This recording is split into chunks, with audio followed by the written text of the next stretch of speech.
গাড়ির সামনের গ্লাসে জল করছে স্বরাষ্ট্র মন্ত্রণালয়ের স্টিকার, কিন্তু ভেতরে দেখতেই থ বনে গেলেন মাদকদ্রব্য নিয়ন্ত্রণ অধিদপ্তরের কর্মকর্তারা।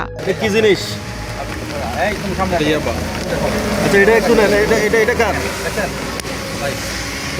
একটু দেখেন, এদিকে আসেন আপনারা।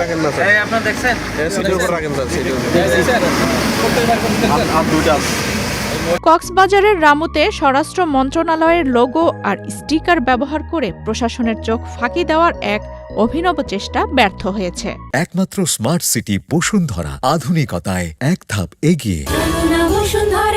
15 জুলাই বুধবার সকাল 7:30টার দিকে চট্টগ্রাম কক্সবাজার মহাসড়কে স্বরাষ্ট্র মন্ত্রণালয়ের স্টিকার লাগানো গাড়ি থেকে 6,000 পিস ইয়াবাসহ গ্রেফতার করা হয়েছে 3 জনকে। আপনার গাড়ি কাগজপত্র আছে আপনার? ব্যাংকের নামে আছে। মাদকদ্রব্য নিয়ন্ত্রণ অধিদপ্তরের জালে ধরা পড়া এই চক্রের মূল হোতা কুমিল্লার 14 গ্রামের সাব্বির হোসেন। তবে চমকপ্রদ তথ্য হল, এই মাদক পাচারের সহযোগী হিসেবে সাথে ছিলেন আরও 2 জন নারী। তারা হলেন নারায়ণগঞ্জের সীমা ইসলাম এবং ঢাকার দারুস-সালামের উর্মি আক্তার উষা।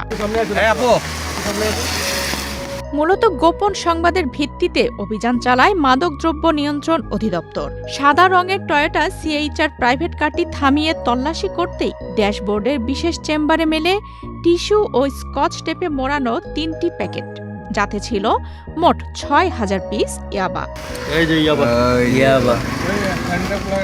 পাচারে ব্যবহৃত বিলাসবহুল গাড়ি, 4টি দামি স্মার্টফোন এবং গাড়ির ফিটনেস সনদসহ সব আলামত জব্দ করা হয়েছে।